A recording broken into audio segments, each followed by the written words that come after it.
How does a herring run? Alewife and blueback herring spawn in fresh water and mature in salt water, bringing steady numbers of these fish in from the ocean to Town Brook around the second week of April. Tiff visited with Warden Nate Cristofari to learn more about it in On the Local Scene, Plymouth Town Brook Herring Run.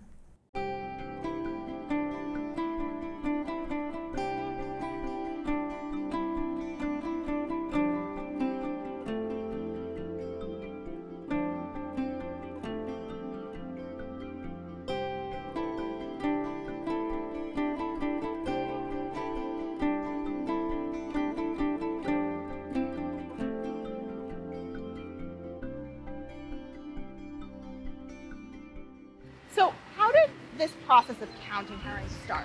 So it started back in 2008. We have data on Town Brook since 2008. Every single year since then, we have volunteers that have shown up and done the counts for us. And it really was just the precursor to trying to track this population and ensure that the population of herring and the riverine system in of itself are all staying healthy. So we wanted to make sure that if there's a decrease in population, are we able to, and when I say we, I mean the state and all these partner agencies, are able to kind of track down and see what that result is, why the population is dropping. We do know that there's direct correlations to over-harvesting, whether it's downstream or it's in the river system, legally or illegally, as it could be, or dams that are in place, or nutrient loading, pollution. There's all sorts of different things that can affect their population. So if we are able to collect that data every year in Town Brook and then the hundreds of other locations across the state, we can really look at that population as a whole in Massachusetts and track how it's doing.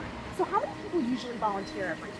So it varied. Obviously, during the pandemic, we dropped a little bit, but for the most part, somewhere between 25 and 35, which is great. It's a great number of volunteers we have. So is it all walks of life, and people from all ages? Yeah. We have elementary school kids that will come down maybe once a week after school. We have a lot of retired folks that are looking to get out during the nicer months. So it's a great way to do it. And then people in our office will come down during lunch. So it really is. It covers the gambit of ages. And it really doesn't matter how old you are, as long as you can count. That's all we really need to do. And we give people tally counters too if they need it. But it's a pretty simple process. How do people sign up? They can contact our department directly, or they can contact me directly. My email's on our town website. But I usually send out an email to the previous year herring counters. I put like an email list together just so I can keep everybody updated. I'll send out an email usually around February of that next coming year to alert everyone, hey, start thinking about it, it's coming up again. To get the word out, we'll post stuff on our website, on our Instagram page, and just try and recruit volunteers however we can. So what's the importance of actually counting these fish while they migrate? There's a lot of different reasons that we're doing it. Like I said before, it's a state program where we're trying to track the population across all of Massachusetts. Now, years ago, there was a legal fishery for herring in the river. You could actually come down to Newfield Street here in Plymouth and actually take them out, and the town and the state would give them to people. And for the most part, they were used for striper bait. They're basically like candy for stripers.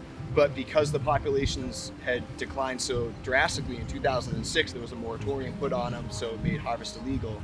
And so we have to protect that resource. If you lose that food source, then everything up the chain can sort of collapse. So we want to make sure that doesn't happen. So in order to collect the data, we do these projects, and then we can also use that data to put towards dam removals and river restorations, and we can show that the population's increasing, and that's good, which we're trying to get that population to increase. But we also know if over tracking over time, not just in Town Brook, but across the state, if the population starts to decline, okay, we have to start doing something else to address it. Now, ideally, with all these management practices, we would get that population back to a level where harvest could be allowed again, and then, that's fantastic. We're a little ways away from that right now, but that's basically the goal, is to get that population high enough that, they don't need that management anymore. The commercial fishermen out in the harbor and out in the ocean have actually been a pretty big help. They don't want to catch the herring as bycatch. They can only have a certain percent of their targeted species end up as bycatch. So it's in their best interest to not catch them, just like it's in the herring's best interest not to be caught. So a lot of times what they're doing out there is communicating with each other, telling each other where these big schools of herring are in the ocean, basically to avoid them. And then that just helps them come up a little bit more unimpeded, not ending up as bycatch. So what does their route actually look like? Where do they start and where do they end? So they're coming from the ocean. They're kind of milling up out offshore for most of the winter, maybe up as far as Nova Scotia, down to the Carolinas, thereabouts, but they're kind of just schooling around.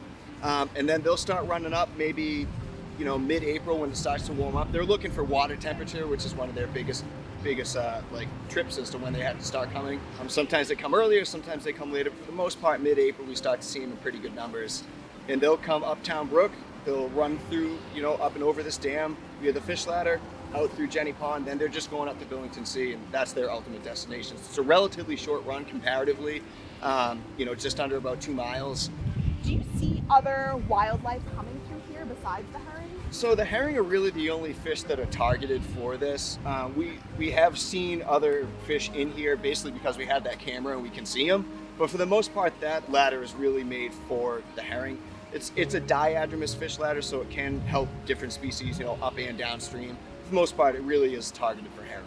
The fish that we were seeing swim through here when we first got here were all herring. Yeah, we knew that. And how do you think the herring run brings the community together?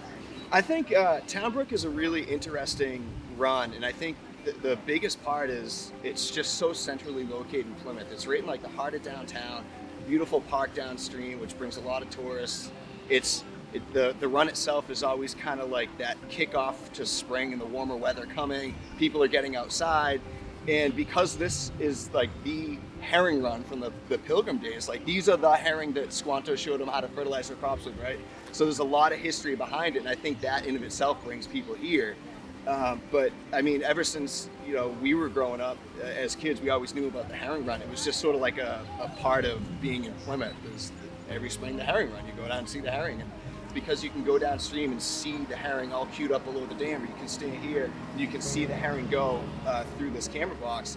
It's really right in front of you, where you can actually look at it and appreciate it, and not just kind of hear about it or know that there's a herring run over there, but because of access, it's you can't really see it. But right here, it's you look down right now and there's literally fish schooling right in front of us. So it's right in front of you, and I think you can really get a handle and a grasp on just how unique that migration really is. If that spawned your interest, visit the Marine and Environmental Affairs page of the Town of Plymouth website to learn more about this annual migration.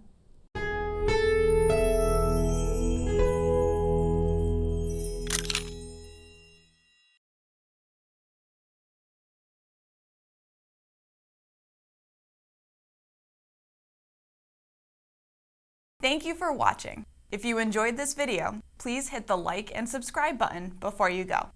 We'll see you next time.